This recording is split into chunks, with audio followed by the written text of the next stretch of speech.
नमस्कार, स्वागत है आप सभी का। आज हम लोग एक महत्वपूर्ण चैप्टर या एक महत्वपूर्ण टॉपिक पढ़ने जा रहे हैं जो कि उत्तर प्रदेश सामान्य ज्ञान से संबंधित है। उत्तर प्रदेश की जनगणना, जिसमें उत्तर प्रदेश की जनसांख्यिकी भी आ जाएगी और उत्तर प्रदेश में जनगणना के जो विभिन्न आयाम हैं, जैसे कि जनगणना में पुरुष महिला, फिर साक्षरता दर, सेक्स रेशियो, लिटरेसी रेट, सब कुछ जो है 10 की वृद्धि दर, धार्मिक जनगणना, अनुसूचित जाति अनुसूचित जनजाति की जनगणना, क्योंकि इनसे विगत वर्षों में बहुत सारे प्रश्न पूछे जाते रहे हैं और अभी भी पूछे जा रहे हैं, क्योंकि 2011 के बाद अभी तक कोई भी फाइनल या कोई भी जनगणना नहीं आई है। तो जब तक जो है 2011 की जनगणना के बाद नई जनगणना नहीं होती है, 2011 की जनगणना से प्रश्न आते रहेंगे। तो काफ़ी कुछ आपको पता है, आपने कई बार पढ़ा है, लेकिन इस वीडियो में आप उसका एक रिवीजन भी कर पाएंगे और जो बहुत ज़्यादा ज़रूरी पॉइंट्स हैं उनको हम जो है यहाँ पर कवर करने जा रहे हैं। आगे बढ़ने से पहले मैं आपको बता दूं कि 27 जुलाई को आपका समीक्षा अधिकारी, सहायक समीक्षा अधिकारी का प्रश्न पत्र है, 2023 वाला री एग्ज़ाम है और उसका प्रॉपर रिवीजन डेली टेस्ट के माध्यम से कराने के लिए हमने क्रैश कोर्स लॉन्च किया था, जिसको हम लोगों ने टेस्ट क्रैश कोर्स का नाम दिया है। इस क्रैश कोर्स में रोज़ आपको 120 प्रश्नों का अभ्यास कराया जाता है। 120 प्रश्नों में 70 प्रश्न आपके जीएस के हैं, 30 प्रश्न आपके हिंदी के हैं, 20 प्रश्न करंट अफेयर्स के हैं। और ये कब तक चलेगा? ये पूरा जो है आपका रिवीज़न, जो हमारा सेकेंड बैच स्टार्ट हुआ है, वो 17-18 जुलाई तक पूरा चलेगा। एग्ज़ाम के 10 दिन पहले तक आपका कराया जाएगा। हर संडे को इसमें फुल टेस्ट होता है। इसके अलावा आपको हिंदी के वीडियो लेक्चर्स, हिंदी का नोट्स अलग से दिया जाता है। करंट अफेयर्स की हमारी ई मैगज़ीन, मंथली मैगज़ीन आपको जो है पीडीएफ के फॉर्म में दी जाती है। तो इस तरह से पूरा जो है समग्र रिवीज़न का ये एक बेहतरीन प्लान है और आप लोग बहुत डिमांड कर रहे थे। तो इसमें जो हमारा सेकेंड बैच में एडमिशन की डेट को हमने कुछ दिन के लिए एक्सटेंड कर दिया है। अब आप इसमें 4 मई तक अधिकतम प्रवेश ले सकते हैं और जो इस पर छूट चल रही थी, जो डिस्काउंट चल रहा था, वो आपको इसमें मिलता भी रहेगा। तो आप हमारे इस क्रैश कोर्स से, टेस्ट क्रैश कोर्स से जुड़कर अपनी संपूर्ण रिवीजन अच्छे से कर सकते हैं। आप भी जानते हैं कि समीक्षा अधिकारी 2023 में सफलता प्राप्त करने के लिए आपके पास जो है रोज़ प्रैक्टिस करने के लिए अच्छे क्वेश्चंस होने चाहिए, जो ट्रेंड के अकॉर्डिंग हो, सिलेबस के अकॉर्डिंग हो और करंट अफेयर्स बहुत अच्छी तरह से आपका कवर करा दें। हिंदी के आपके पास बेहतरीन क्वेश्चन हैं। तो सब कुछ यहाँ पर है, बस ज़रूरत है कि आप इसको अच्छे से करें। अगर आप इसके साथ जुड़ जाते हैं तो आपकी ये वाली समस्या दूर हो जाएगी और आप जो है एक जो है सिस्टमैटिक तरीके से अपने पूरे सिलेबस का रिवीजन कर पाएंगे। तो चलिए शुरू करते हैं आज का ये वीडियो। सबसे पहले हम शुरुआत करते हैं जननांकी शब्द की। जननांकी को अंग्रेजी में डेमोग्राफी कहते हैं, इसी से जो है जुड़ा हुआ शब्द है डेमोग्राफिक्स, जो है जो उसके अध्ययन को कहलाता है। डेमोग्राफी जो है ग्रीक भाषा का शब्द है, जो 2 शब्दों से मिलके बना है, डेमोस प्लस ग्राफीन। तो डेमोस प्लस ग्राफीन मिलके बन जाता है डेमोग्राफी। अब इसमें डेमोस का मतलब होता है लोग या जन या पीपुल, जन या लोग, और ग्राफिन का मतलब होता है उनका वर्णन करना, उनका लेखन करना, यानी उनका डिस्क्रिप्शन करना। तो ये वर्णन या लेखन। तो इस प्रकार जो डेमोग्राफी शब्द है उसका अर्थ क्या हुआ? लोगों का वर्णन या जनसंख्या का अध्ययन या लोगों का जो है लेखन, जनसंख्या के बारे में बताना, ये जो है डेमोग्राफी हो गया। तो जननांकी का अर्थ जो है मानव के बारे में बताना हो गया। जननांकी शब्द का सबसे पहले प्रयोग 1855 में अशिले गोइलाई के द्वारा किया गया था। उन्होंने ही जो है इसकी जो है खोज की थी, या इस शब्द को जो है उन्होंने सबसे पहले प्रयोग किया गया था। पूर्व में जननांकी शब्द जो है वो केवल जो है आंकड़ों को प्रदर्शित करने के लिए किया जाता था, यानी इसके केवल परिणामात्मक पक्ष को जो है देखा जाता था कि अगर किसी देश की जनसंख्या 10 करोड़ है तो बस जो है जननांकी का मतलब 10 करोड़ हो गया। उसके अंतर बहुत सारी चीज़ें आती हैं कि वहाँ का सेक्स रेशियो क्या है, वहाँ पर चाइल्ड बर्थ रेट क्या है, वहाँ पर प्रजनन दर क्या है, वहाँ पर जो है डेथ रेट क्या है, वहाँ पर जो है जीवन प्रत्याशा क्या है। इन सब पहलुओं को इसमें शामिल नहीं किया जाता था। लेकिन आज की डेट में जो डेमोग्राफी है वो एक विस्तृत या एक बड़ा जो है साइंटिफिक एरिया हो गया जिसके अंतर्गत जनसंख्या के विभिन्न आयामों को पढ़ा जाता है, उसके बहुत सारे सामाजिक पहलुओं का अध्ययन किया जाता है, जिसमें मुख्य रूप से जैसे कि लिंगानुपात, जन्म दर, मृत्यु दर, प्रवासन दर इत्यादि को भी शामिल किया जाता है, दशकीय वृद्धि को भी शामिल किया जाता है। इस तरह से कई जो है अभी हम आगे आंकड़े देखने जा रहे हैं। तो जननांकी में जो है परिणात्मक पक्ष के अलावा गुणात्मक पक्ष को भी शामिल करने पर सरकारों को कल्याणकारी योजनाओं के निर्माण, क्रियान्वयन व उसकी प्रभाविता स्थापित करने में मदद मिलती है। अब एक जनसंख्या का अध्ययन जो है किस प्रकार से कल्याणकारी शासन का आधार बन सकता है, ये सोचने का विषय है। अगर मान लीजिए हमको एक पर्टिकुलर, मान लीजिए हम उत्तर प्रदेश की ही बात करते हैं राज्य की, कि हमको पता है कि उत्तर प्रदेश की संख्या जनसंख्या लगभग आज की डेट में 24 करोड़ के आसपास पहुंच गई है। एग्जैक्ट डेटा जो है नहीं है, सब प्रोजेक्टेड डेटा है। तो 24 करोड़ की जनसंख्या है। अब इसमें हमको ये पता होना चाहिए कितने पुरुष हैं, कितनी महिलाएं हैं। उसके बाद ग्रामीण आबादी कितनी है, गाँव में कितने पुरुष कितनी महिलाएं रहती हैं, नगरीय आबादी में कितने पुरुष कितनी महिलाएं रहती हैं, इनमें बच्चे कितने रहते हैं, बच्चों में लड़कों और लड़कियों का जो है क्या अनुपात है। फिर हम जो है सेक्स रेशियो की बात करते हैं, चाइल्ड सेक्स रेशियो की अलग बात करते हैं। 10 की वृद्धि दर हमारी कैसी रही, 10 साल में जनसंख्या ने किस स्तर से ग्रोथ किया है। उसके बाद हमारी 10 की जैसे वृद्धि निकाली जाती है वैसे वार्षिक वृद्धि दर भी निकाली जाती है जनसंख्या की, कि प्रतिवर्ष हम कितने % से लगभग जो है औसतन की हम ग्रोथ कर रहे हैं। तो ये सारे आंकड़े इकट्ठा हुए। उसके बाद यहाँ पर जीवन प्रत्याशा कितनी है, यहाँ पर जो है वयस्क लोगों की जो है संख्या कितनी है, यहाँ पर कार्यशील जनसंख्या कैसी है, कृषि कार्यों में संलग्न जनसंख्या कैसी है। तो इस तरह से आप बहुत सारे आंकड़े जब आपके पास होते हैं तो उनकी मदद से, उनकी एनालिसिस से हम कई सारी योजनाएं बनाते हैं। मान लीजिए हमको जो है गांव के विकास को लेके कोई योजना बनानी है, तो पहले हमको सबसे पहले ध्यान में रखना होगा कि गांव की आबादी कितनी है, गांव हमारे पिछड़े हैं या जो है वहाँ पर किस तरह का जो है डेवलपमेंट है, विकासशील है, विकसित है या अविकसित स्थिति में है। फिर वहाँ पर महिला पुरुषों में किस तरह का अंतर आपको देखने को मिल रहा है, क्या महिलाएं वहाँ पर कार्यशील हैं या केवल पुरुष कार्यशील हैं। वहाँ पर परिवार जो संस्था है, जो कंबाइंड एक फैमिली मानी जाती है, वो संस्था है या जो है एकाकी परिवार रह रहे। तो बहुत सारे आंकड़ों को हम जो है ध्यान में रखकर हम कोई जो है कल्याणकारी योजना बनाते हैं। इसीलिए जो जनगणना है इसको बहुत ही वैज्ञानिक ढंग से जो है हर 10 साल पर कराए जाने का प्रावधान है। 2021 की जनगणना दुर्भाग्यवश नहीं हो पाई है। जनगणना से ही ये भी तय होता है कि कौन सी विधानसभा की जनसंख्या कितनी है, कौन सी लोकसभा क्षेत्र कितनी है, सीटें बढ़ाई जानी है विधानसभा की या लोकसभा की, या जो है उतनी ही रखनी है। राज्यसभा के लिए सीटों का निर्धारण तो जनसंख्या के डाटा, जनसंख्या के आंकड़ों के आधार पर समझ लीजिए कि पूरी सरकार, पूरी इकोनॉमिक्स, सब कुछ जो है पूरा सामाजिक ढांचा हमारा जो है तय करता है। क्योंकि उसमें फिर जातिगत जनगणना भी शामिल हो जाती है। मतलब ये तो पता ही चल जाता है कि किस प्रकार से जो है पिछड़ा वर्ग के लोग कितने हैं, अनुसूचित जाति के कितने हैं, अनुसूचित जनजाति के कितने हैं। फिर उसमें धर्म आधारित जनसंख्या भी हमारे सामने आ जाती है कि हिंदू कितने हैं, मुस्लिम कितने हैं, यानी माइनॉरिटी और मेजॉरिटी की भी हमको गणना मिल जाती है। तो कई प्रकार से जब हमारे पास डेटा होता है तो उनको जो है हम एनालाइज करके, बहुत सारी भारत सरकार और उत्तर प्रदेश सरकार की जो है इकाइयाँ हैं, संस्थाएँ हैं, जो जनसंख्या के आधार पर जो है उनका एनालिसिस करके, उनका बहुत अच्छे से विश्लेषण करके कल्याणकारी योजनाओं के लिए क्या क्या आवश्यकताएं हैं, क्या क्या बेसिक नीड्स हैं, वो सभी तैयार करती है। तो वर्तमान में जननांकी को अनेक राज्यों द्वारा जाति आधारित जनगणना को भी शामिल करने के लिए और जो है विस्तृत रूप में इसकी मांग की जा रही है कि जातिगत जनगणना भी होनी चाहिए। हालांकि इसके बहुत सारे पहलू भी हैं, मतलब पक्ष में भी लोग हैं, विपक्ष में भी लोग हैं। तो इसी प्रकार कभी जो है धर्म आधारित जनगणना के भी पक्ष में लोग थे, विपक्ष में लोग थे। तो सभी के अपने अपने तर्क हैं, लेकिन ये है कि जनगणना अगर किसी भी फॉर्मेट में होगी तो उसका कुछ ना कुछ तो लाभ जो है उठाया जा सकता है, अगर उसका डिस्ट्रक्टिव सोच से जो है इसको नहीं, कंस्ट्रक्टिव सोच से अगर उसको सोचा जाए।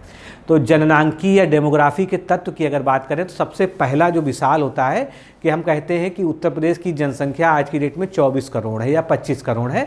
तो एक हम जनसंख्या के आकार की बात करते हैं, फिर जनसंख्या की संरचना और जनसंख्या का वितरण किस प्रकार है। संरचना का मतलब ये है कि उसमें कितने पुरुष हैं, कितने महिलाएं हैं, कितने बच्चे हैं, ठीक है, कितने वृद्ध हैं, कितने युवा हैं, कितने कार्यशील हैं, कितने कृषक हैं, इस तरह की जो है डाटा।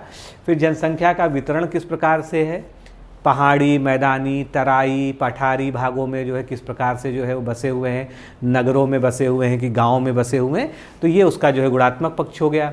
फिर जनसंख्या को प्रभावित करने वाले कारक, जलवायु की दशाएं तक जो है जनसंख्या को प्रभावित करती है। जहाँ पर ज़्यादा गर्म जलवायु होती है तो वहाँ माना जाता है कि वहाँ पर जो है जो जनसंख्या है वो प्रजनन दर ज़्यादा होती है, जहाँ पर जो है गर्म जलवायु होती है। वहीं पर बहुत ठंडी जलवायु जहाँ पर होती है वहाँ प्रजनन दर कम होती है। और इसी सब से जो है आखिरी में जनसंख्या नीति बनाई जाती है, पॉपुलेशन या जो है सेंसस को लेके पॉलिसीज़ बनाई जाती हैं कि जनसंख्या नीति में हमको किस तरह से जनसंख्या को कंट्रोल भी रखना है और जनसंख्या विस्फोट जैसी स्थिति ना आ जाए या बहुत ज़्यादा कमी ना होने पाए, इस चीज़ का भी ध्यान रखा है। तो अगर हम जननांकी के महत्व यानी कि डेमोग्राफी के महत्वों की बात करें तो आप कई सारे जो है महत्व गिना सकते हैं। जैसे पहला आपने क्या कहा कि सरकार द्वारा योजनाओं के निर्माण और उसके क्रियान्वयन में सुगमता होगी। मान लीजिए कहीं नए इलाके में मनरेगा योजना लागू करनी है, तो हमको अगर ये नहीं पता होगा कि वहाँ पर कितनी जो है श्रमिक आबादी है या कितने कृषक हैं या कितने लोग ऐसे हैं जो बिलो पॉवर्टी लाइन जो है तो हम वहाँ के लिए बजट कैसे अलॉट करेंगे। तो पहले तो हमको ये पता होना चाहिए ना कितने लोगों को हमको रोज़गार वहाँ पर उपलब्ध कराना है, उसके आधार पर वहाँ पर योजनाएं बनेंगी, उतना बजट वहाँ पर दिया जाएगा। पिछड़े तबके समूहों की पहचान करना, अब पिछड़े में कई तरह के होते हैं, आर्थिक रूप से पिछड़े, सामाजिक रूप से पिछड़े, भाषाई रूप से पिछड़े, तो इस तरह से जो है या जो है अल्पसंख्यक समूह है इनकी पहचान करना। कार्यशील जनसंख्या के बारे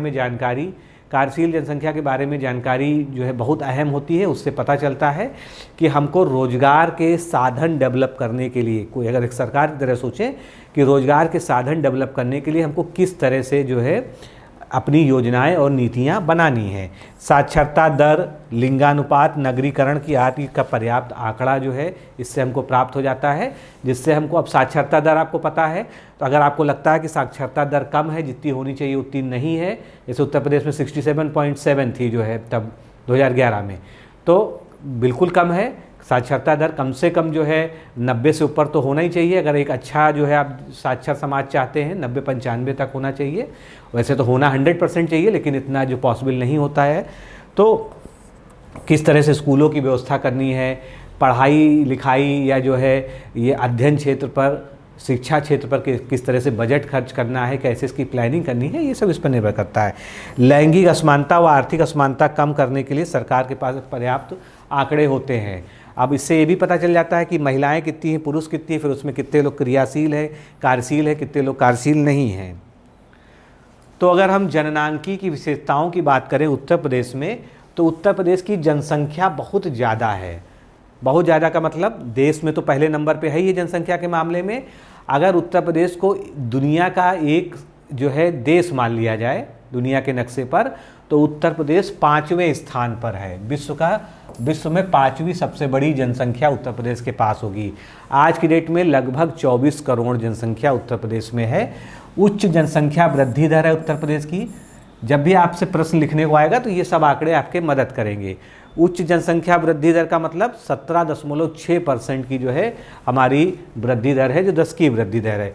उच्च जन घनत्व है, यानी प्रति स्क्वायर किलोमीटर हमारे उत्तर प्रदेश में 829 लोग रहते हैं, यानी कम जगह में ज़्यादा लोग रहते हैं। ये भी दर्शाता है कि उत्तर प्रदेश में कितनी सघन जनसंख्या है। ये जनसंख्या का घनत्व कह लीजिए या जनसंख्या की सघनता कह लीजिए, जिसको हम पॉपुलेशन डेंसिटी कहते हैं इंग्लिश में। फिर लो सेक्स रेशियो उत्तर प्रदेश में जो है राष्ट्रीय औसत से कम है, 912 है। निम्न शिशु लिंगानुपात भी है, 902 है, जो राष्ट्रीय औसत से कम है। अभी हम आगे जो है इसका जब से एक एक हेडिंग वाइज पढ़ेंगे तो आप जो है राष्ट्रीय औसत भी जानेंगे। निम्न साक्षरता दर उत्तर प्रदेश की, अब 100% में केवल 100 लोगों में केवल 67 या 68 लोग मान लीजिए कि साक्षर है। 67.7% राष्ट्रीय औसत से ये भी कम है। कम नगरीकरण है, नगरीकरण के मामले में तो बहुत ही ज़्यादा कम है। आप देख सकते हैं 22.3% आप इसको कह सकते हैं नगरीकरण है, यानी मोटा मोटा कह लीजिए जो है तो 67% जो है लगभग ग्रामीण आबादी उत्तर प्रदेश में है। सर्वाधिक युवा आबादी है, ये एक अच्छी बात है। 30% जो है युवा आबादी है देश में। अगर इनका अच्छा कौशल विकास किया जाए और इनको रोजगार के पर्याप्त अवसर उपलब्ध कराए जाएं तो ये उत्तर प्रदेश की इकोनॉमी में अच्छा योगदान दे सकते हैं। उत्तर प्रदेश की जो स्टेट जीडीपी बढ़ा सकते हैं और प्रति व्यक्ति आय को भी बढ़ा सकते हैं। बहुसंख्यक हिंदू आबादी है, लगभग 80% है। निम्न प्रति व्यक्ति आय यहाँ पर है, लगभग 93,000 रुपये वार्षिक है। एब्सोल्यूट फिगर रटने की ज़रूरत नहीं है क्योंकि ये जो है हर साल 2 साल पर बदलती रहती है, इसलिए एक लमसम आपको जो है पता होना चाहिए। तो अब हम आते हैं उत्तर प्रदेश की जनगणना के कुछ मूल आंकड़ों की चर्चा कर लेते हैं जो आपको याद रखना भी ज़रूरी है। तो सबसे पहले बात करेंगे संविधान में जनसंख्या या जनगणना का वर्णन कहाँ मिलता है। हमको अनुच्छेद 266 में जनगणना का प्रावधान किया गया है और ये प्रावधान किया गया है कि जनगणना कराने का अधिकार किसके पास है? केंद्र सरकार के पास है, ना कि राज्य सरकार के पास है। जनगणना के लिए संसद द्वारा जनगणना अधिनियम 1948 जो है एक्ट बनाया गया था और देश की अंतिम बार जनगणना वर्ष 2011 में आयोजित की गई थी। और अगर हम स्वतंत्र भारत की जनगणनाओं की बात करें तो 2011 की जनगणना 7वीं जनगणना थी। 2021 में, सॉरी यहाँ 11 लिख गया, इसको सही कर लीजिएगा, 2021 में 8वीं जनगणना प्रस्तावित थी, लेकिन कोविड-19 महामारी के कारण जो है, उसके प्रकोप के कारण उसको टाल दिया गया और अब तब से जो है अभी कोई भी उसके बारे में बहुत ज़्यादा जो है बात नहीं की जा रही कि कब जो है जनगणना कराई जाएगी और कब पूरी होगी, यानी वर्तमान में इसकी कोई समय सीमा तय नहीं है। तो अगर हमको उत्तर प्रदेश की जनसंख्या को पढ़ना हो, जनगणना को पढ़ना हो, तो सबसे पहले तो हम एक एब्सोल्यूट जनगणना के आंकड़ों को पढ़ लेंगे। जनसंख्या वृद्धि दर यानी ग्रोथ रेट क्या रही है पॉपुलेशन की, फिर पॉपुलेशन डेंसिटी क्या रही है, सेक्स रेशियो क्या रहा है, लिटरेसी रेट क्या रहा है, और धार्मिक जनगणना यानी रिलीजियस सेंसस जो उत्तर प्रदेश का है, और अनुसूचित जाति व अनुसूचित जनजाति की जनगणना के आंकड़े, ये हमको जो है आज इसमें कवर करने हैं। तो सबसे पहले अगर हम बात करें उत्तर प्रदेश की पहली जनगणना नीति कब आई थी? 11 जुलाई सन 2000 को उत्तर प्रदेश की पहली जनगणना आई थी। राज्य स्तर पर जनगणना 2011 के अंतिम आंकड़े जारी किए गए थे 29 मई 2013 को। ये फाइनल आंकड़े की बात हो रही है। अंतिम आंकड़ा तो जो है जनगणना होने के साल 6 महीने के बाद ही आ जाता है, लेकिन जो फाइनल आंकड़े हैं जिसके बाद फिर कोई उसमें सुधार या जो है कोई अपडेशन नहीं होता है, वो 29 मई 2013 था। नगर निगम की आबादी के अनुसार बड़े नगर जो है 10 लाख से अधिक की जनसंख्या वाले जो है निगम जो है ये 7 थे। सबसे बड़ा लखनऊ, फिर कानपुर नगर, गाज़ियाबाद, आगरा, मेरठ, वाराणसी और प्रयागराज। 10 लाख की आबादी से अधिक जनसंख्या वाले कुल जिले उत्तर प्रदेश में कितने उस समय थे? 12 थे। ध्यान रखिएगा, जब 2011 की जनगणना हुई थी तो उत्तर प्रदेश में 71 जिले थे। 71 जिलों के आधार पर किया गया था। बाद में जो है ये जिले जो है बनाए गए थे कई सारे, और 4 जिले और बनाए गए, तो आज 75 जिले उत्तर प्रदेश में हैं। अब हम जो सबसे पहला टाइप का आंकड़ा हमारा है वो जनसंख्या का है। तो 2011 की ही बात करेंगे, जो हमारे पास जो है बिल्कुल जो है एक फाइनल फिगर है कि लगभग 20 करोड़ उत्तर प्रदेश की जनसंख्या थी। अब कुछ लोग जिनको एब्सोल्यूट आंकड़े याद करने हो याद कर सकते हैं, हालांकि अब इतनी बार ये पूछा गया है कि इसकी जो है पूछे जाने की संभावना बहुत कम है। 19,98,12,341, तो इसको हम लमसम में जो है 20 करोड़ मान सकते हैं। भारत की जनसंख्या में जो है उत्तर प्रदेश का योगदान कितना है? 16.5%, यानी कि उत्तर प्रदेश सबसे बड़ा जनगणना वाला राज्य है, जनसंख्या वाला राज्य है। 2001 में उत्तर प्रदेश की जनसंख्या 16.62 करोड़ थी और 2011 में ये बढ़कर जो है कितनी हो गई? जो है 19.98 हो गई, यानी कि 20 करोड़ लगभग हो गई। तो कितने करोड़ की वृद्धि हुई? जरूरी नहीं कि हर चीज़ रटिए, केवल एक जो है सामान्य जानकारी के लिए याद रखिए कि 3.36 करोड़ जो है पॉपुलेशन हमारी 10 साल में बढ़ी थी। उत्तर प्रदेश पूरे देश में जनसंख्या के अनुसार सबसे बड़ा राज्य है और यदि इसको एक देश मान के देखा जाए तो ये दुनिया के जो है देशों में 5वें नंबर की कुल जनसंख्या के मामले में है। अब हम ग्रामीण और शहरी जनसंख्या की बात कर लेते हैं। तो उत्तर प्रदेश जैसा कि हमने देखा था 22.260% जो है हमारी जो है नगरीय आबादी थी, यानी ग्रामीण आबादी ज़्यादा है। तो जनसंख्या ग्रामीण आबादी कितनी है हमारी उत्तर प्रदेश की? 15.53 करोड़। और वहीं पर शहरी आबादी जो है 4.45 करोड़ है। उत्तर प्रदेश की कुल जनसंख्या में पुरुष की जनसंख्या, अब यहाँ पर एब्सोल्यूट जो है नंबर्स को भूल जाइए। यहाँ पर अगर आपको कुछ याद रखना है तो केवल परसेंटेज याद रखिए, इससे ज़्यादा आपसे कुछ नहीं पूछे जाने की उम्मीद है। तो पुरुष जनसंख्या कुल आबादी में 52.29 है, यानी कि 50% से ज़्यादा पुरुष आबादी है। और वहीं पर महिला जनसंख्या जो बची हुई आबादी है 47.71। निश्चित रूप से अब ये आंकड़े आज की डेट में बहुत ज़्यादा बदल चुके होंगे, लेकिन अभी हमारे पास 2011 की जनगणना को पढ़ने के अलावा कोई और विकल्प उपस्थित है नहीं। वर्ष 2011 की जनगणना के उत्तर प्रदेश के 5 सबसे अधिक आबादी वाले जिले, अब पाँचों को याद रखना जरूरी नहीं है। प्रयागराज आपको जरूर पता होना चाहिए कि प्रयागराज की आबादी सबसे ज़्यादा थी, ठीक है। और प्रयागराज ही वो जिला था उस समय भी जिसकी आबादी 50 लाख से ज़्यादा थी। 10 लाख से आबादी ज़्यादा वाले तो 12 जिले थे, लेकिन जो है 50 लाख से ज़्यादा की आबादी वाला एक ही जिला था प्रयागराज। प्रयागराज के बाद मुरादाबाद, गाज़ियाबाद, आजमगढ़ व लखनऊ, जरूरी नहीं है कि आप इसको याद रखें। न्यूनतम आबादी की बात करें तो महोबा को आप याद रख लीजिए कि महोबा की आबादी न्यूनतम है, बुंदेलखंड का है। उसी के नीचे चित्रकूट आता है, ये भी बुंदेलखंड का है। उसके नीचे फिर हमीरपुर आता है, ये भी बुंदेलखंड का है। बाकी श्रावस्ती व ललितपुर है, तो उसमें ललितपुर भी बुंदेलखंड का है, श्रावस्ती एक है जो पूर्वांचल में चला गया। वर्ष 2011 के आंकड़ों के अनुसार 50 लाख से अधिक आबादी वाला उत्तर प्रदेश का एकमात्र जिला, जिसकी हमने बात कर ली थी, जो है प्रयागराज, जिसकी तब आबादी जो है लगभग 60 लाख के आसपास थी। अब हम जो है जिसको कहते हैं ना बच्चों की आबादी, या जो है चिल्ड्रन सेंसस, तो 0 से 6 आयु वर्ग की जो जनसंख्या है उनकी कुल आबादी जो है 15.4% थी। यानी टोटल हमारी जनगणना में, टोटल हमारी जनसंख्या में 15.5%। और सर्वाधिक शिशु जनसंख्या वाला जिला कौन सा है? प्रयागराज। तो प्रयागराज को ध्यान रखिएगा, प्रयागराज सबसे अधिक आबादी वाला जिला था उस समय, और जो है सर्वाधिक शिशु आबादी वाला जिला भी था। न्यूनतम शिशु जनसंख्या वाला जिला कौन सा है? महोबा। तो यहाँ पर आप रिलेट कर लीजिएगा, महोबा ही न्यूनतम आबादी वाला भी था, और महोबा ही क्या था? न्यूनतम जो है शिशु आबादी वाला या शिशु जनसंख्या वाला जिला था। बाकी इसके आगे के याद करने के बहुत ज़्यादा ज़रूरी नहीं है, उसकी आवश्यकता बहुत रेयरली ही आपको पड़ेगी। अब हम जो है जनसंख्या वृद्धि दर या जो है पॉपुलेशन ग्रोथ रेट की बात करें। यहाँ पर जो है ग्रोथ रेट जो है 2 तरह से नापी जाती है।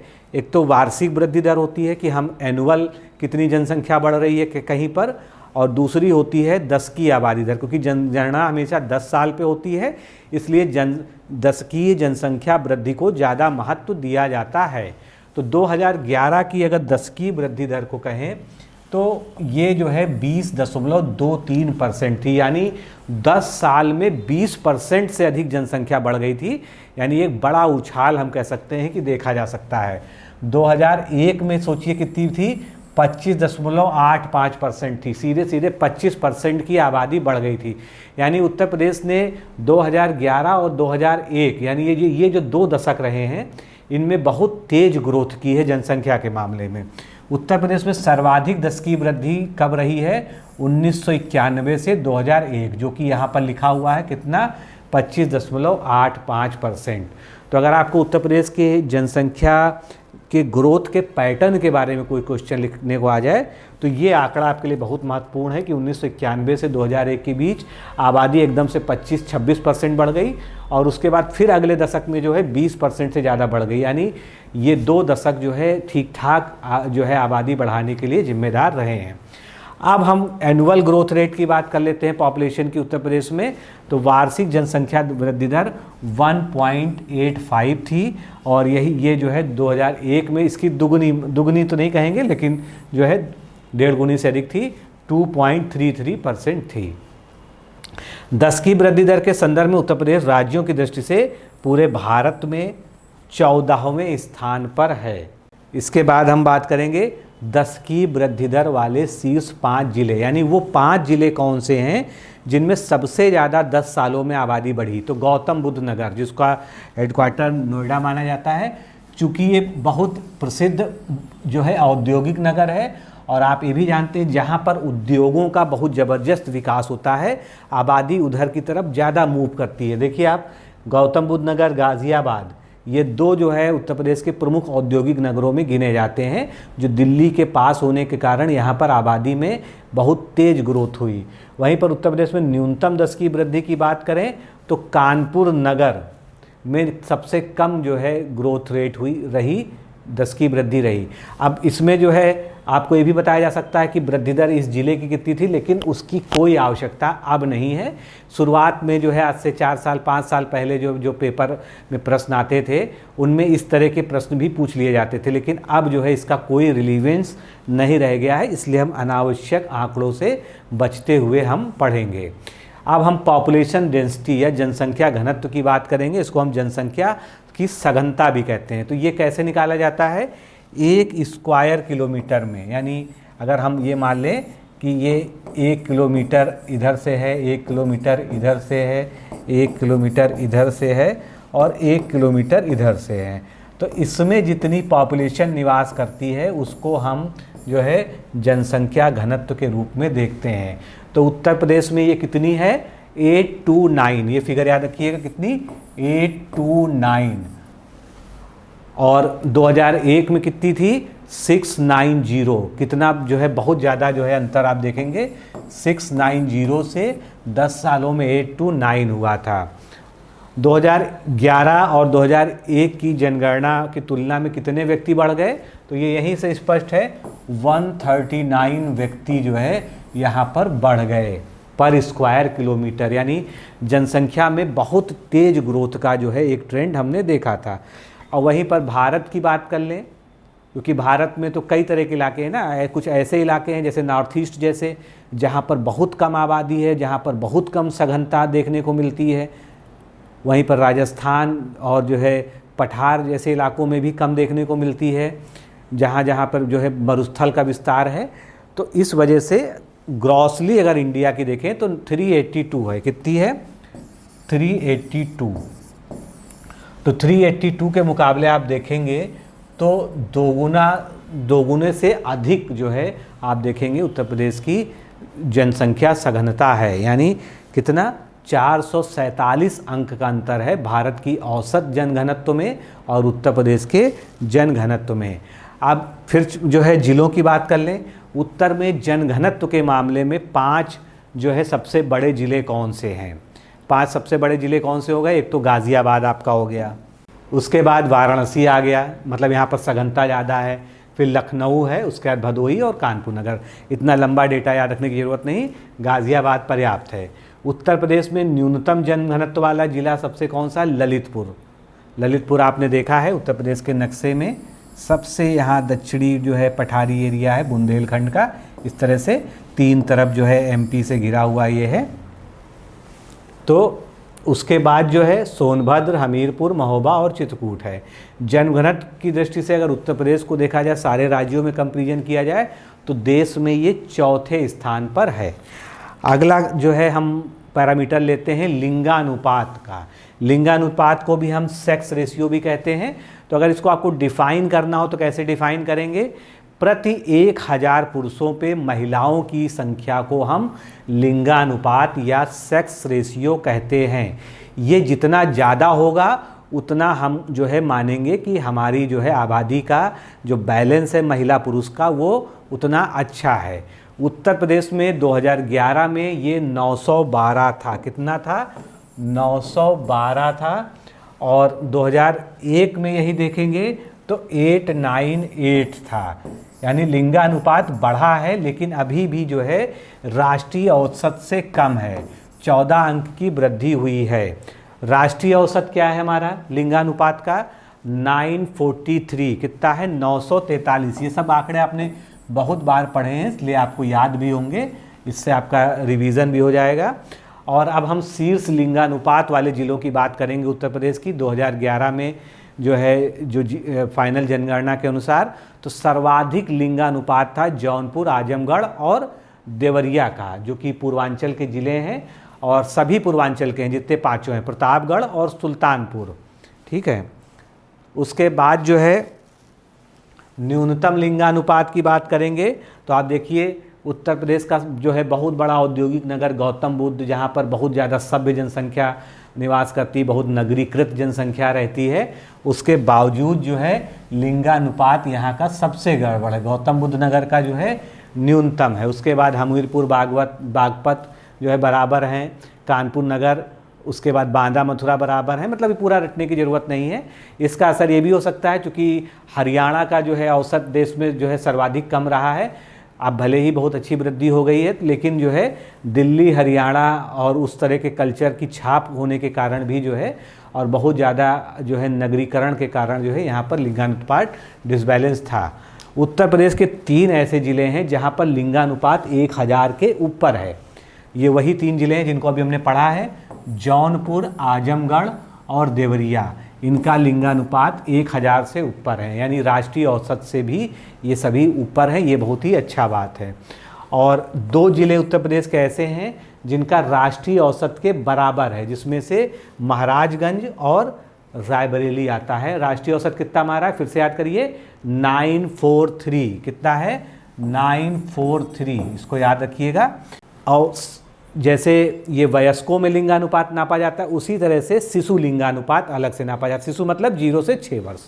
तो ये शिशु लिंगानुपात हमारे यहाँ और ज़्यादा कम है। कितना कम है, शिशु लिंगानुपात 902 है और वयस्क लिंगानुपात कितना है, 912 है। तो यहाँ जो है आप देख सकते हैं 10 अंकों का डिफरेंस है।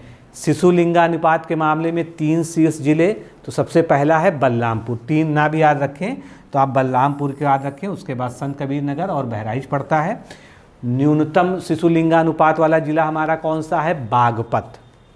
उसके बाद गौतम बुद्ध नगर और गाज़ियाबाद, ये जो है न्यूनतम वाले हैं। तो अगर पहला भी याद रखेंगे, पहले से भी आपका काम जो है चलता रहेगा। अब लिटरेसी रेट या साक्षरता दर की बात कर लेते हैं। साक्षरता दर का मतलब 100 लोगों में कितने लोग साक्षर हैं, कितने लोग पढ़े लिखे हैं, उसको हम साक्षरता दर कहेंगे। तो उत्तर प्रदेश की साक्षरता दर 2011 की जनगणना के अनुसार कितनी आंकी गई थी, 67.7%, यानी मोटा मोटा आप जो है इसको 68% भी कह सकते हैं। और 2001 में जो जनगणना हुई थी, फाइनल जनगणना, उसमें साक्षरता दर बहुत कम थी। कितनी कम थी, इससे 11.41% कम थी। यानी हमने जो है 2001 के मुकाबले कितनी जो है वृद्धि कर ली, 11.41% की। अब पुरुष साक्षरता दर और महिला साक्षरता दर, इस तरह से भी अंतर कभी कभी पूछा जाता है। तो पुरुषों की जनसंख्या भी अधिक है और पुरुषों में साक्षरता भी अधिक है। तो पुरुषों की साक्षरता दर आपकी जो है 77.28% है और महिलाओं की साक्षरता दर बहुत कम है। सोचिए कि वैसे महिलाएं 50% के नीचे हैं और उनमें भी साक्षरता दर जो है कितनी है, 57.2% है, जो कि जो है बहुत ही कम है। ये जो है मतलब एक जो है इम्बैलेंस समाज की जो है और जो महिला सशक्तिकरण के खिलाफ वाली बात हो गई। तो इसको जो है सुधारने की आवश्यकता पर जोर दिया गया। उसके बाद में साक्षरता दर के मामले में अगर पूरे भारत में उत्तर प्रदेश को देखा जाए, उत्तर प्रदेश की रैंक निकाली जाए, तो उत्तर प्रदेश जो है राज्यों में 22वें स्थान पे आता है, जो कि बहुत अच्छी पोजीशन हम नहीं मान सकते हैं। 2011 में स्त्री पुरुष साक्षरता दर में अंतर कितना था, 20.08 का था। वो आप देख भी सकते हैं, इसका आप अंतर निकाल लीजिए। 20.08% का अंतर है, जो कि एक बड़ा अंतर है। और इस अंतर को पाटना जो है तभी जो है सामाजिक जो है क्या कहते हैं, सामाजिक जो है समानता को लाया जाएगा। लैंगिक स्तर पर जो भेदभाव है उसको ख़त्म करने के लिए बहुत आवश्यक है। अब बात आती है कि सर्वाधिक साक्षर जिला उत्तर प्रदेश का कौन सा है। तो गौतम बुद्ध नगर जो सर्वाधिक जो है नगरीकृत भी है, समझ लीजिए, वही सर्वाधिक जो है साक्षरता वाला है। उसके बाद कानपुर नगर, औरैया, इटावा और गाज़ियाबाद हैं। न्यूनतम साक्षरता दर कहाँ की है, श्रावस्ती की है। ये गया श्रावस्ती। न्यूनतम साक्षरता दर जो है श्रावस्ती की है। अब इसको हम एक और तरीके से देख सकते हैं, आंकड़े हैं तो आंकड़ों का बहुत तरह से विश्लेषण हो सकता है। पुरुष साक्षरता सबसे ज़्यादा कहाँ पर है, तो पुरुष साक्षरता भी सबसे अधिक गौतम बुद्ध नगर में है। महिला साक्षरता दर कहाँ पर है सर्वाधिक, तो सर्वाधिक महिला साक्षरता दर कानपुर नगर में है। न्यूनतम पुरुष साक्षरता दर कहाँ पर है, श्रावस्ती में है। और न्यूनतम महिला साक्षरता दर कहाँ पर है, श्रावस्ती में है।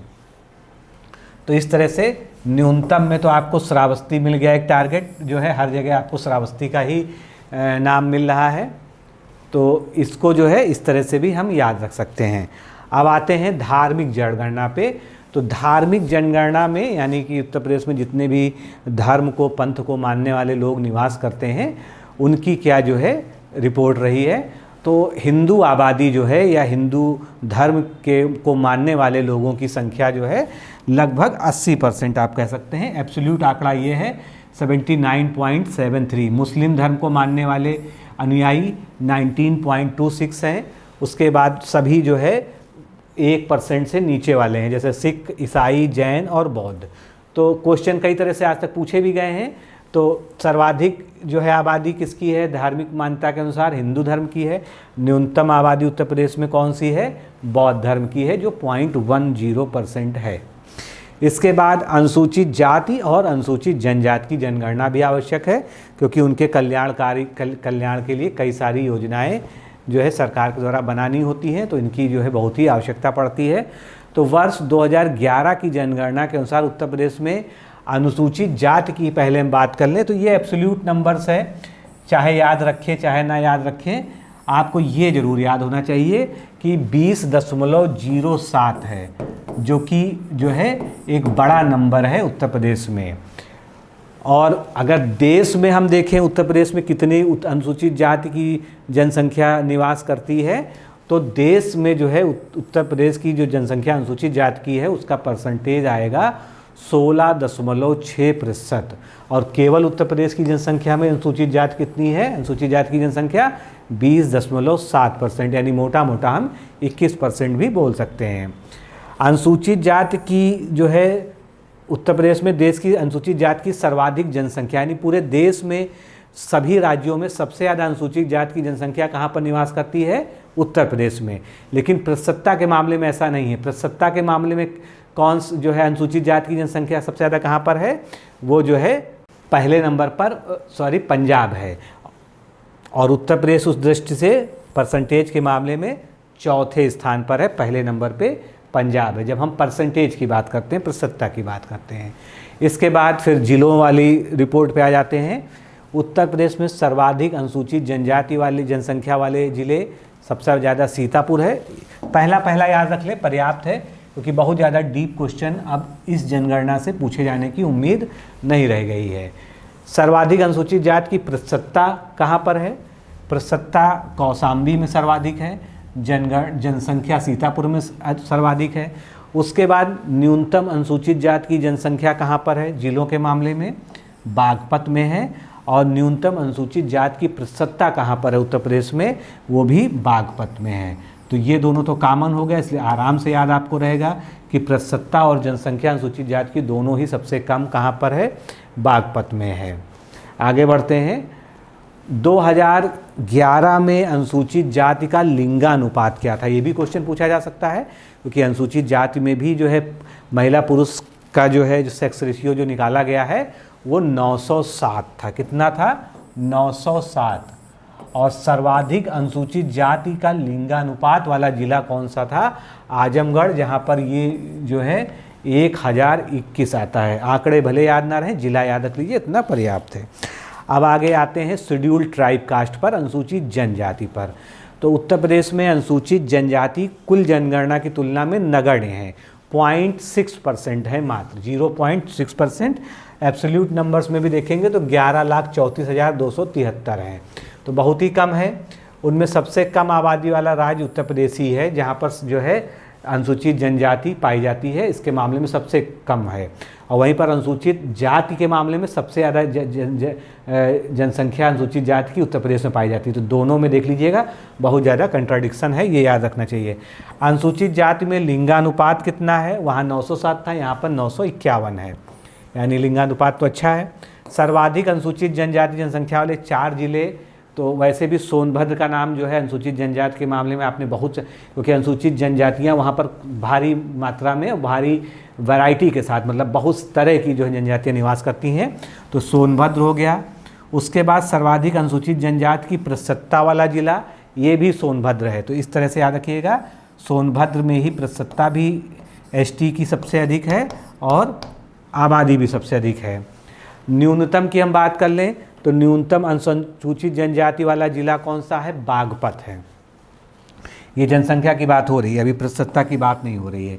इसके बाद कन्नौज, बदायूं और एटा का नंबर आता है। चलिए आगे बढ़ते हैं।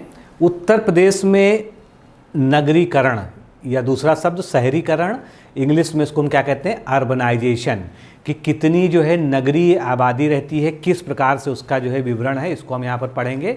तो नगरीकरण परसेंटेज की अगर हम बात करें तो हमने बताया कि बहुत लो नगरीकरण यहाँ पर पाया गया था, 22.27%। वहीं अगर हम पूरे देश की बात करें, भारत का औसत अर्बनाइजेशन देखें तो वो जो है इससे ज़्यादा है। कितना है वो? 31.2% है। तो ये कंपेरिजन भी याद रखिएगा।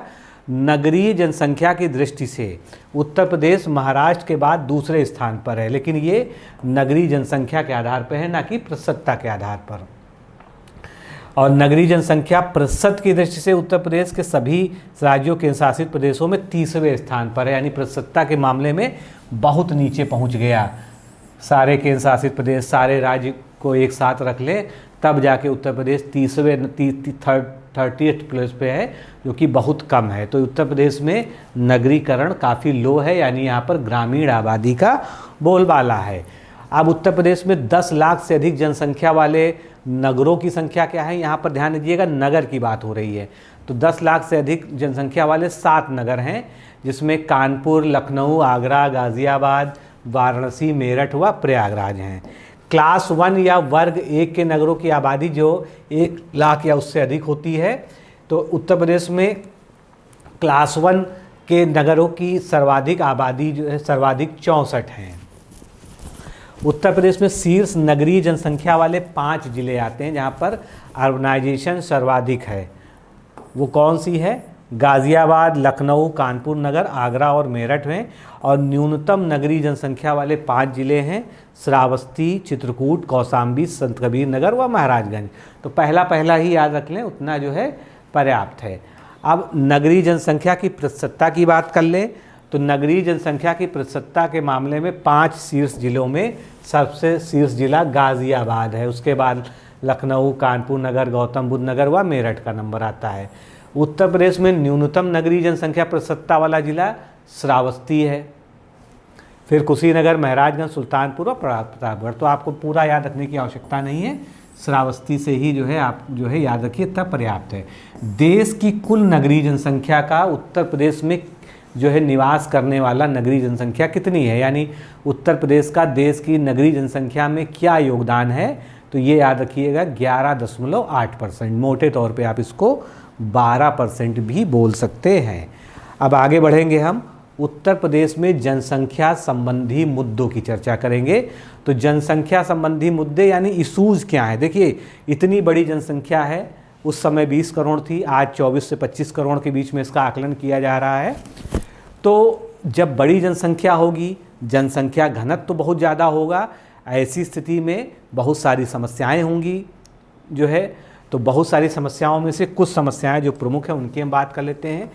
जो संसाधन हैं उन पे बहुत अधिक दबाव होगा, यानी कृषि है, भोजन है, उसके अलावा पेयजल है, फिर शहरों की व्यवस्थाएं अपर्याप्त पड़ जाती हैं बहुत अधिक जनसंख्या दबाव के कारण। बेरोजगारी में वृद्धि होगी, प्रति व्यक्ति आय में कमी आएगी, उससे सांप्रदायिक व जातीय हिंसा होगी, क्योंकि जब बहुत सारे धर्मों के मानने वाले लोग रहेंगे, बहुत ज़्यादा जनसंख्या रहेगी, तो सभी लोग तो समझदार होते नहीं ना, कोई ना कोई किसी न किसी छोटे मुद्दे पर आपस में लड़ जाएगा और वहाँ पर सांप्रदायिक हिंसा हो जाएगी। तो ये भी एक प्रॉब्लम है। बड़े स्तर पर अंतर्राज्यीय व अंतर्राष्ट्रीय पलायन होता है। जब बहुत बड़ी आबादी है, सभी के लिए रोज़गार उपलब्ध नहीं है, तो अपना स्टेट छोड़ के कोई लोग पंजाब जाएंगे, हरियाणा जाएंगे, दिल्ली जाएंगे, मुंबई जाएंगे, सूरत जाएंगे, कोलकाता जाएंगे, जहाँ जिसको रोज़गार मिलेगा जाएंगे। कुछ लोग को जो है देश से बाहर भी जाएंगे। आप गल्फ़ कंट्रीज़ में देखिए, उत्तर प्रदेश के बहुत लोग जाते हैं वहाँ पर रोज़गार के लिए। आर्थिक व सामाजिक असमानता है निश्चित रूप से, लैंगिक असमानता भी है, महिला संबंधी अपराधों में भी वृद्धि होती है। जहाँ पर पिछड़ा समाज होता है, बहुत अधिक जनसंख्या होती है, साक्षरता दर में कमी होती है, सेक्स रेशियो गड़बड़ होता है, वहाँ पर जो है निश्चित रूप से महिला अपराध भी अधिक होता है और कुल अपराधों में भी वृद्धि होती है ऐसी स्थिति में, क्योंकि जो एक अच्छे विवेक वाली जो आबादी होती है वो वहाँ पर उसको डेवलप करने में विवेक और सारी चीज़ें जो एथिक्स है, जो अच्छा एटीट्यूड है वो कहाँ से आता है, वो सब जो है पढ़ाई लिखाई यानी साक्षरता से आता है। और उसका दूसरा सबसे बड़ा पहलू है कि आपकी आमदनी भी होनी चाहिए, यानी आपके पास इनकम भी होनी चाहिए। इनकम नहीं है, आपको रोज़गार नहीं मिल रहा है, तो बहुत सारे लोग अपराध का रास्ता चुन लेते हैं आसान तरीके से पैसा प्राप्त करने के लिए। तो ये सब जो है डेमोग्राफी के अध्ययन से पता चलता है कि ये जो इसके पीछे एक समस्या है। कल्याणकारी योजनाओं पर व्यय के कारण सरकार के राजकोषीय घाटे में लगातार वृद्धि होती रहती है। सरकारी नीतियों के क्रियान्वयन में समस्या आती है। जब बहुत अधिक आबादी होगी, कितनी भी आप अच्छी योजना बना लीजिए, योजनाएं जो है कहीं ना कहीं जाकर जो है अपर्याप्त दिखने लगती है। भ्रष्टाचार में वृद्धि होगी, अशिक्षा में वृद्धि होगी, गुणवत्तापूर्ण शिक्षा में कमी रहेगी और वोट बैंक की राजनीति को बढ़ावा मिलेगा। ऐसे में राजनीतिज्ञ क्या करेंगे, वो जो है ऐसी आबादी को टारगेट करेंगे जो लोग ज़्यादा पढ़े लिखे नहीं, जिनमें अच्छा विवेक नहीं है, उनको वो जो है किसी न किसी तरह से सामाजिक रूप से बांट कर जो है अपने पक्ष में करने का प्रयास करते हैं, जो भारतीय राजनीति का जो है एक प्रमुख लक्षण भी हमेशा से रहा है। तो इस तरह से जनसंख्या का जो है अत्यधिक विस्तार और उस तरह से संसाधन और बाकी जो है आर्थिक असमानता जो है बहुत सारी समस्याओं को जन्म देती है, जो हमने कुछ देखा। अब हम आते हैं इस जनसंख्या वृद्धि। आपने देखा 2001 और 2011 में जिस तरह से 2001 में 25% से ज़्यादा जनसंख्या वृद्धि हुई, 2011 में 20% से ज़्यादा जनसंख्या की 10 की वृद्धि हुई। तो ऐसी दशा में हमको कोई ना कोई एक प्रभावी नीति चाहिए जिससे हम जनसंख्या वृद्धि दर को जो है कम कर सकें। वर्तमान में लगभग 2.4% जो है हमारा प्रजनन दर के आसपास है। तो 1 जुलाई 2021 को विश्व जनसंख्या दिवस के अवसर पर उत्तर प्रदेश की नई पॉपुलेशन पॉलिसी या जनसंख्या नीति घोषित की गई, जिसको जनसंख्या नीति 2021 से 2030 बोला गया। ये 2030 तक प्रभावी रहेगी। अब इसके कई सारे उद्देश्य हैं, प्रश्न के फॉर्म में आपसे कभी पूछा जा सकता है, इसको अच्छे से समझ लीजिएगा। कुल प्रजनन दर को 2026 तक जो है कितने पे लाना है, 2.1%। अभी लगभग 2.4% के आसपास है। उसके बाद प्रजनन दर को 2030 तक जो है कितने पे लाना है, 1.9% पे लाना है। यानी लगातार हमको जो है प्रजनन दर को घटाना होगा। नई नीति में शिशु मृत्यु दर को जो नवजात बच्चों की मृत्यु हो जाती है उसको 2026 तक प्रति 1000 शिशुओं पर 32 करना है और 2030 तक यानी जो तुम्हारा दूरगामी लक्ष्य है वो 22 तक करना है, यानी बहुत कम करने का प्रयास करना है। इसके बाद नई नीति के अंतर्गत शिशुओं की 28 दिन के अंदर जो मृत्यु हो जाती है, जिनको नवजात मृत्यु दर कहते हैं, तो नवजात मृत्यु दर को 32 से घटाकर जो है 22 और वर्ष 30 तक जो है इसको 12 पर लाने का प्रयास करना। तो इन सब चीज़ों को आप जो है नोट कर लीजिएगा। जनसंख्या नीति पे आपसे जो है अगर प्रश्न पूछा जाता है तो आपको इन सब बिंदुओं को उसमें शामिल करना होगा। 5 वर्ष से कम उम्र की मृत्यु दर को वर्तमान में 47 से घटाकर 26 तक जो है 35 करना और 2030 तक इसको 25 तक लाने का प्रयास करने का लक्ष्य रखा गया है। नई नीति में औसत जीवन प्रत्याशा, जिसको जो है हम लाइफ एक्सपेक्टेंसी रेशियो कहते हैं, उसको वर्ष 2026 तक 64.3% से बढ़ाकर 66 वर्ष और 2030 तक 69 वर्ष करने का लक्ष्य रखा गया। इसके लिए क्या करना होगा, इसके लिए हेल्दी लाइफ स्टाइल को बढ़ावा देना होगा। सभी को भोजन, सभी को जो है अच्छा खाने पीने और कुपोषण से मुक्ति और उसके अलावा बेहतर से बेहतर स्वास्थ्य सुविधाएं सरकार को उपलब्ध करानी होगी। इसमें 5 वर्ष तक के बच्चों में कुपोषण दर को 2026 तक 16.4% और वर्ष 2030 तक 11.4% पर लाने का लक्ष्य रखा गया है। अब इतने ही नहीं, भी बहुत सारे और भी लक्ष्य हैं। इसको पूरा पढ़ लीजिए, जिससे अगर आपको इसके आधे पॉइंट भी याद रहेंगे तो अगर इससे कोई क्वेश्चन आता है तो आप उसको आसानी से कर पाएंगे। 5 वर्ष से कम आयु के बच्चों का वजन 2026 तक 24.5% करने और 2030 तक 14.5% पर लाने का लक्ष्य रखा गया है।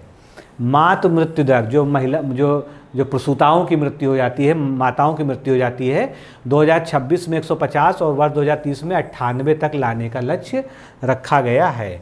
इस नीति के तहत संस्थागत प्रसव का मतलब होता है कि चाहे सरकारी अस्पताल चाहे प्राइवेट अस्पताल, किसी ना किसी जो है मेडिकल फैसिलिटी में, किसी न किसी मेडिकल इंस्टीट्यूशन में प्रसव कराया जाए। घर पे प्रसव को अवॉइड किया जाए, क्योंकि घर पे प्रसव होने पर जो है अब बहुत सारी दिक्कतें आ जाती है। वहाँ पर जो है अगर एकदम से कोई आकस्मिकता होती है तो जो है बच्चे या जो है माता को बचाना जो है बहुत असंभव सा हो जाता है। तो इसको जो है 90 तक लाना 2030 तक, और 26 तक 80% पर लाना। वर्तमान में संस्थागत प्रसव दर 67.8% है। तो वो जो है 2030 तक हमने क्या लक्ष्य रखा है कि 90% तक जो प्रसव होंगे, जितने भी जो है डिलीवरीज होंगी जो है वो कहाँ पर होनी चाहिए, किसी न किसी, चाहे सरकारी अस्पताल में चाहे प्राइवेट, लेकिन वो अस्पताल में होनी चाहिए। परिवार नियोजन के लिए 15 से 49 वर्ष की उम्र वाली महिलाओं पर अधिक फोकस किया जाएगा। तभी जो हमारा जो पहला लक्ष्य था कि जो है प्रजनन दर को जो है कम करना, वो तभी अचीव हो पाएगा। आधुनिक गर्भ निरोधक के साधन अपनाकर 2026 तक इस लक्ष्य को 45% और 2030 तक 52% पर लाने का लक्ष्य रखा गया है। इस नीति के तहत उत्तर प्रदेश सरकार उन कर्मचारियों को पदोन्नति, आवास, वेतन आदि भत्तों में कुछ रियायतें देगी जो जनसंख्या नियंत्रण के मानदंड को पालन करेंगे, या यूँ कह लीजिए जिनके 2 या 2 से कम बच्चे होंगे। 2 बच्चों तक जो परिवार को सीमित रखेंगे उनको कुछ ना कुछ विशेष सुविधाएं मिलेंगी। इससे लोग प्रेरित होंगे जो है कि हमको अपने जो है 2 से अधिक बच्चे नहीं पैदा करने हैं। वैसे भी आप देख लीजिए शहरों में आजकल 2 बच्चे क्या, अब तो 1 बच्चे पर ही जो है परिवार रुकने लगे हैं। तो ये ट्रेंड भी कहीं ना कहीं घातक है। 2 बच्चे मिनिमम जो है, जो एक साइंटिफिक तरीके से इसको निकाला गया है, वो एक अच्छा तरीका है। तो परिवार नियोजन जो है को अपनाकर प्रजनन दर को जो है कम लाना, ये इस नीति का जो है एक प्रमुख लक्ष्य देखा गया है। तो इस तरह से आज का जो है ये जो हमारा चैप्टर है, इसको औपचारिक रूप से हम यहाँ पर समाप्त करते हैं। तो मित्रों, आज के इस सेशन में हमने इस चैप्टर को जितने समग्रता से पढ़ा जा सकता था उसको पढ़ा। तो अभी के लिए इतना ही, फिर मिलते हैं अगले लेक्चर में। नमस्कार, धन्यवाद। दोस्तों, क्या आप पीसीएस अधिकारी बनना चाहते हैं? यदि हाँ, तो डिकोड एग्जाम लेकर आया है यूपी पीसीएस फाउंडेशन कोर्स 2025। यह एक ऑल इन वन कोर्स है जिसमें प्रीलिम्स मेंस दोनों ही परीक्षाओं के लिए वीडियो लेक्चर, एनसीईआरटी और standard books based bilingual notes उपलब्ध कराया जा रहा है। इस कोर्स में प्री और मेंस के सभी प्रीवियस ईयर क्वेश्चंस पेपर भी वीडियो लेक्चर के माध्यम से कोर्स में सम्मिलित होंगे। साथ ही साथ में कोर्स का कंटेंट गुणवत्तापूर्ण होने के साथ ही साथ एग्जाम ओरिएंटेड है, जिससे कोर्स लेने वाले स्टूडेंट्स को कोई भी बाहरी पुस्तक या नोट्स पढ़ने की आवश्यकता न पड़े। इस कोर्स में प्रीलिम्स और मेंस के टेस्ट सीरीज तथा आंसर राइटिंग प्रोग्राम भी शामिल है, जिसके साथ ही साथ टेलीग्राम ग्रुप में रेगुलर टॉपिक वाइज टेस्ट कराए जाएंगे।